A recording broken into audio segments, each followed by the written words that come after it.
When you visit or work with Parker's Kitchen, your support makes a difference. You've helped us rank as best workplace in America. None of this happens without you. Thank you.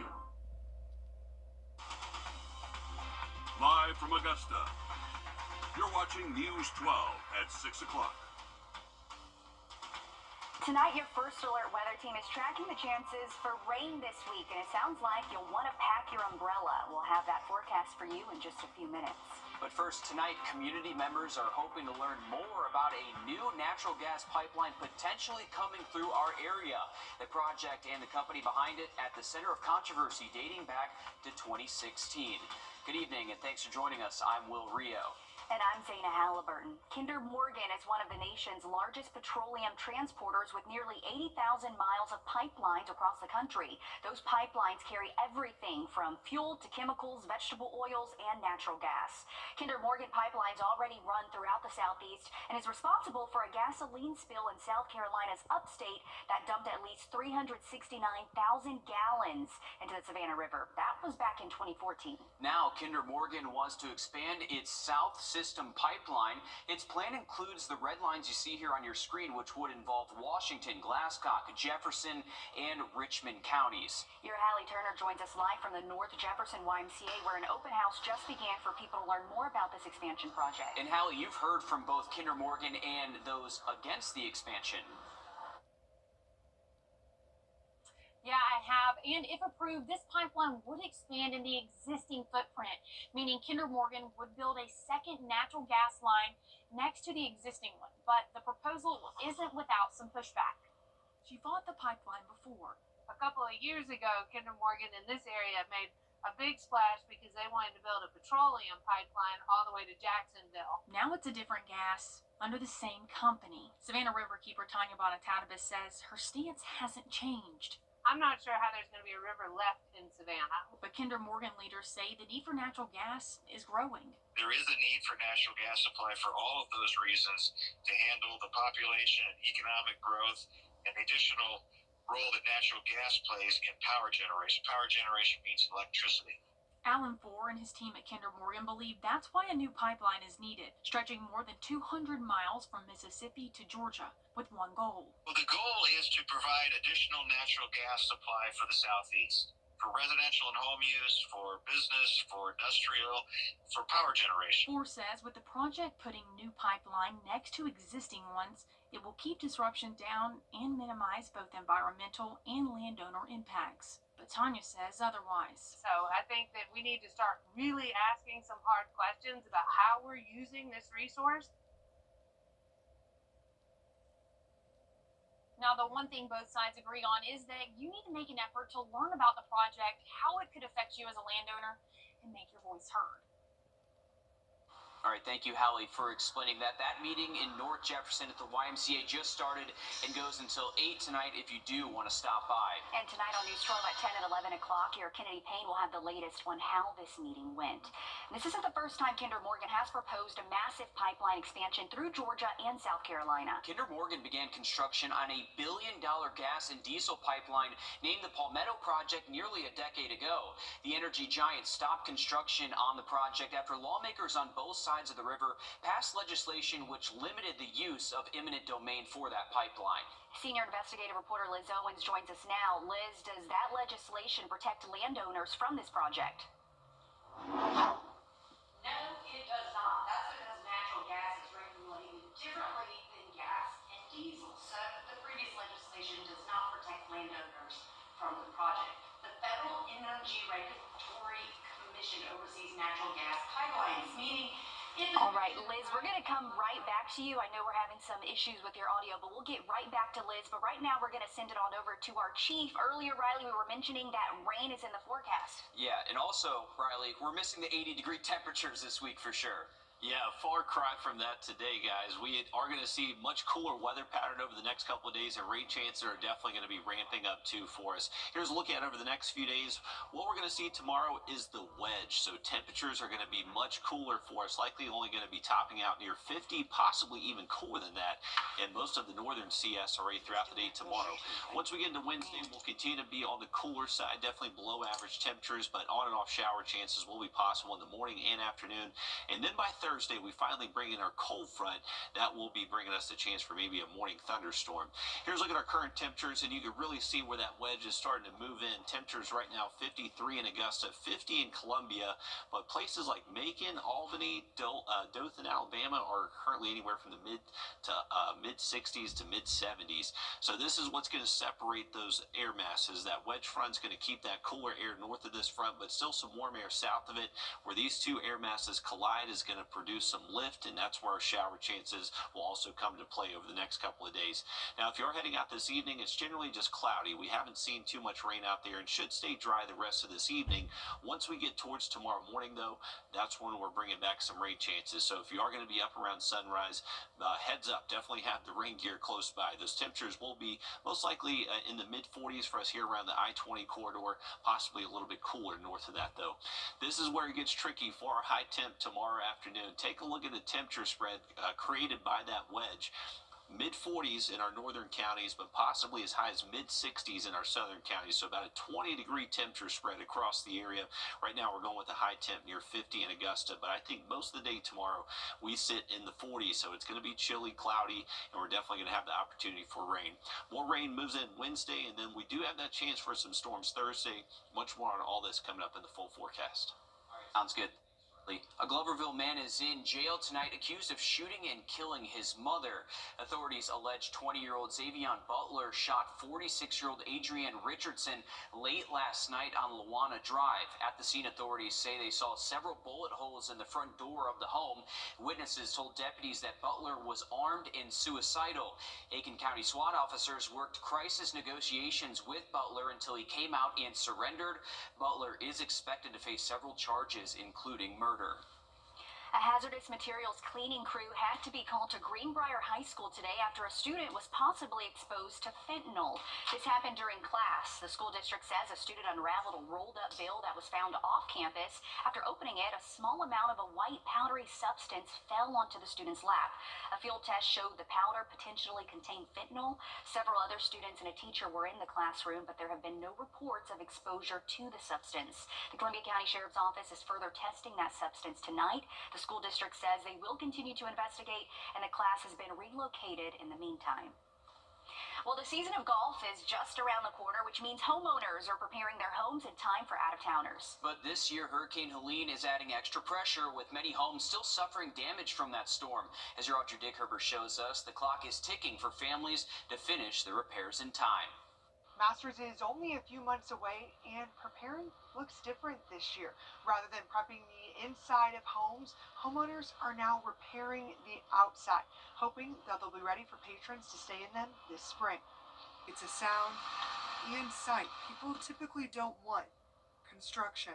It's so sad. I mean, and every time I pull into my driveway, it's a reminder of, the catastrophic damage that was done. But now it's something every homeowner needs as they still work to recover from damage months after the hurricane. We had probably 25 or 30 pine trees that fell in our yard, and the largest one that was in our front yard actually came and hit the front corner of our downstairs bedroom. Renting homes for masters in this area has been something families have done for years. I think 2013 was our first year to rent, and every year most homes on our cul-de-sac rent for masters. But now 3 of our immediate neighbors across the street, next door, and catty corner, they all had to move out because their damage was so significant that their homes are not able to be lived in right now. And we still have giant root balls on the curbs and the wires. Some homeowners are crossing their fingers their repairs will be done on time to rent,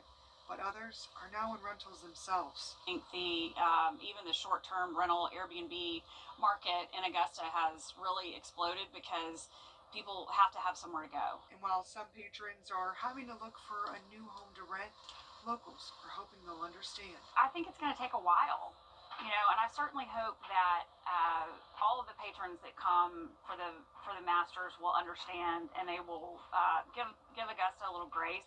Rental companies say they'll have a better idea of who will and won't be able to rent their homes in March. In Augusta, Audrey Dickherber, on your side. Thanks, Audrey, for that. As we were saying earlier, Kinder Morgan has proposed a massive pipeline expansion through Georgia and South Carolina. Kinder Morgan began construction on a $1 billion gas and diesel pipeline named the Palmetto Project nearly a decade ago. The energy giant stopped construction on the project after lawmakers on both sides of the river passed legislation which limited the use of eminent domain for the pipeline. Senior investigative reporter Liz Owens joining us again. Liz, does that legislation protect landowners from this project? It does not. That's because natural gas is regulated differently than gas and diesel. So the previous legislation does not protect landowners from this project. The Federal Energy Regulatory Commission oversees natural gas pipelines, meaning if the commission decides a pipeline is a public necessity, then the pipeline company has eminent domain power over state immunity. So here's the timeline. Kinder Morgan expects to finalize the project this year, at which time agents will meet with landowners to discuss temporary or permanent easement rights as well as possible payment. The company anticipates the commission to grant its request for a certificate of public convenience and necessity by October of 2026. Once Kinder Morgan gets the okay from the feds, it will begin construction in March of 2027. The expansion of the pipeline will allow Kinder Morgan to increase exports of natural gas out of its Elba Island export terminal in Savannah. So the million-dollar question for the feds is the $3 billion project for public convenience and necessity or to grow corporate profits? Thanks for giving us insight and taking a look back at that for us. Something we'll keep an eye on. Again, that meeting happening now. Thanks, Liz. Coming up, bringing healthcare to our rural areas is a top priority for one local nonprofit. We're showing you how they're making sure everyone has access to medical care after the break. And we are going to be cooling off our temperatures this week. Highs near 50 tomorrow. We start to gradually warm up as we head to Thursday, but rain chances with us for the next 3 days. We'll have that forecast just after the break. Time and Temp, brought to you by your First Alert weather team. This is not you. And no one has more kids' furniture in store than Rooms to Go. Plus, get fast delivery and expert setup. Now, at Rooms to Go Kids. Our First Alert commitment to you is the power of 5 meteorologists, all the tools, the latest technology, and the first team of 5 meteorologists. News 12's First Alert weather on your side.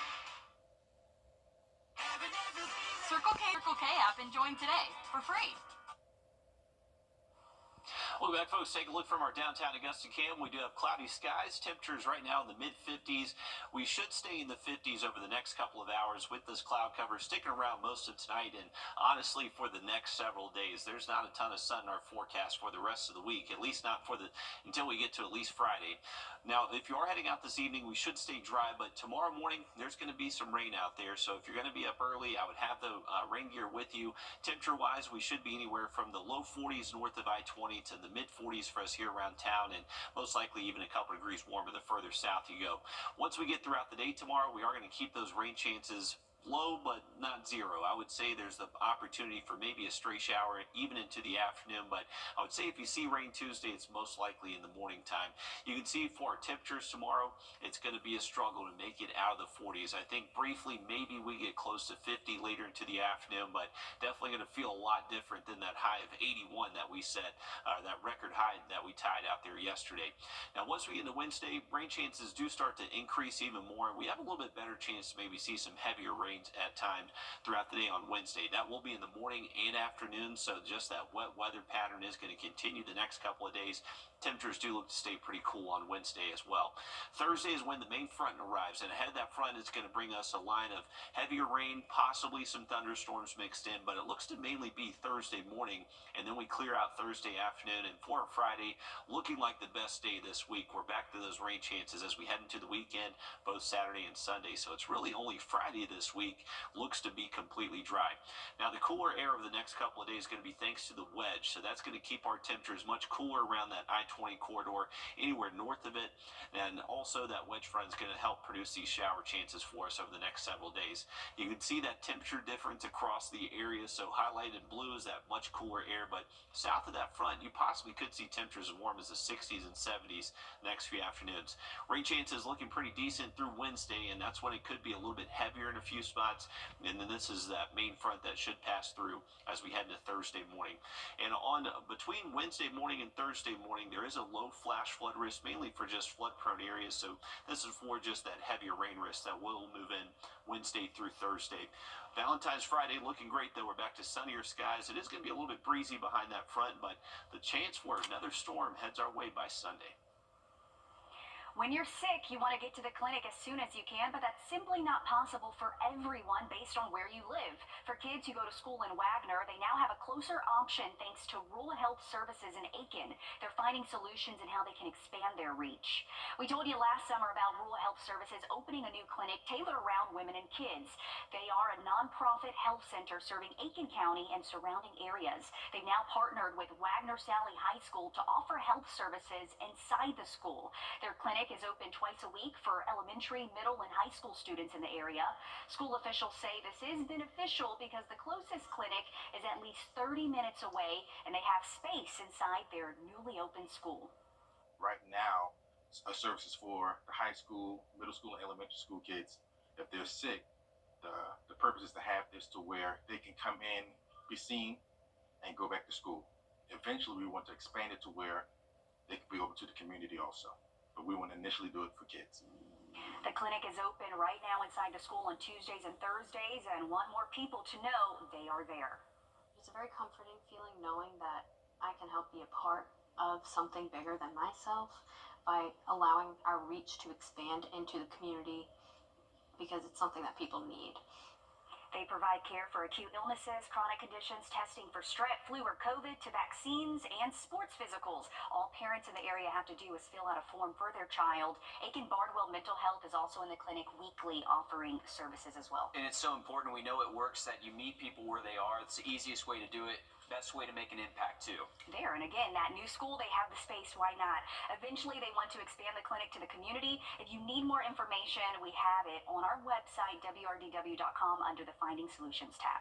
All right, tomorrow the City of Aiken wants you to stop by its open house because it's changing its zoning and subdivision regulations.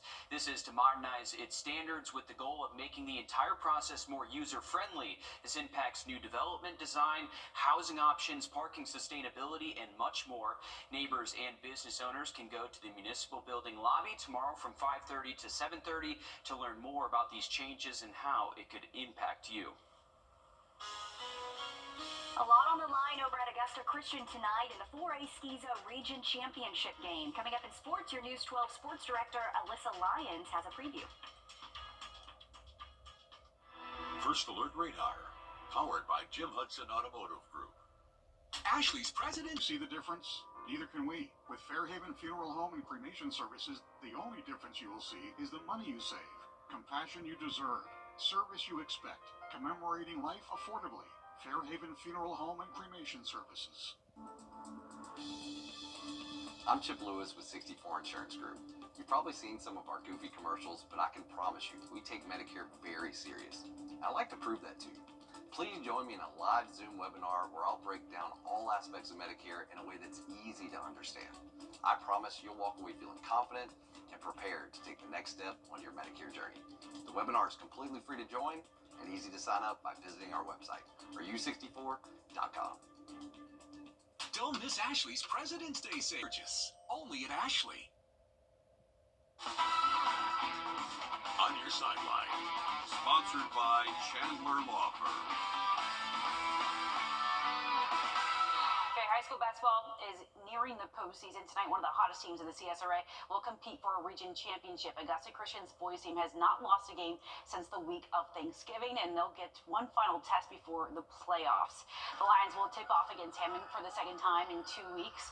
Augusta is riding a 21-game win streak into the region championship. We're told that's the program's longest streak in 2 decades, and they're accomplishing all of this with a first-year head coach. Brian Slade was hired in September and had only about a month to get his team ready. He's now got the Lions back on track to make a second straight appearance in the Skiza 4A state title.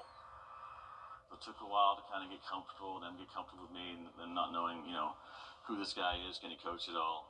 So, and then, kind of trying to prove myself early on as well. So we've gone over 2 months without a loss. We've got some really close ones. But sometimes, we do look complacent. So I think we're ready to big game tonight, and then hopefully a nice seed going into the playoffs. All right, the SEC shined in last night's Super Bowl. Alabama's Jalen Hurts and Devontae Smith are the first WR wide receiver and QB to win a national championship and Super Bowl, and all 6 former Dogs on the Eagles played on Georgia's 2021 defense. It was also the 24th straight year that a former Dog has played in the big game. On to golf now. Tiger Woods is out of the Genesis Invitational. The 15-time major champion says he is not ready to return to golf following the death of his mother. Woods is host of the Genesis Invitational. His withdrawal postpones his anticipated PGA Tour start. He has not played a tour event since last year's Open Championship. Really hoping that he gets back out on the course soon. All right, thanks for that, Alyssa. Taking a look at our 3-degree guarantee brought to you by Tub Doctor. Our forecast 63. Our actual high for the day was 66. Another $50 heading towards the new Center of Hope. Have a look at that forecast again just after the break. Your safety comes first with the First Alert Radar Network. First just got faster. You've been in Oceans. Well, this week is definitely looking a little bit wetter than last week, and definitely a good bit cooler as well. For tomorrow, high temps struggle to make it to near 50. We'll continue to see cooler than average temperatures Wednesday, maybe a brief warm-up Thursday, and then more seasonal Friday for our Valentine's Day. So any outdoor plans you have to end off the work week do look good. For tomorrow, those rain chances, not necessarily super high at any point during the day, but it's just going to be a setup to where it's cloudy, we're saturated, and just can't rule out maybe a light shower impacts you at some point during the day. Wednesday looks like a much better chance to see maybe a heavier downpour in the morning and even into the early afternoon. And then remember, on Thursday, that's where I'm bringing the chance for maybe an early morning thunderstorm as that main cold front pushes through. Here's a look at the rest of tonight. We are going to keep skies generally cloudy. Temps will work their way into the 40s by early tomorrow morning. Here's our light showers that will be possible the first half of our Tuesday, maybe even a stray shower into the afternoon for areas north of the interstate. Temperature-wise, it is going to be a chilly day with that cloud cover. Temps in the 40s for most of us here around I-20, maybe a little bit warmer the further south you go. You can see places like Sylvania, Swainsboro, Millen. Y'all could potentially get as close to maybe 60, but it is going to be much cooler than that for us here around Augusta and north. Once we get into Wednesday, still a wet day, chilly temperatures as well, most likely staying in the 40s and 50s for those high temps. But once we get later into the week, we do start to turn more seasonal Thursday, Friday, and then into the weekend. Unfortunately, not looking dry throughout the entire weekend. Saturday and Sunday, rain chances and possibly a storm on Sunday. All right, we'll have the umbrella. Thanks, Riley. We're back live on 26 News at 7. And for News 12 at 10 and 11 o'clock. Thanks for watching.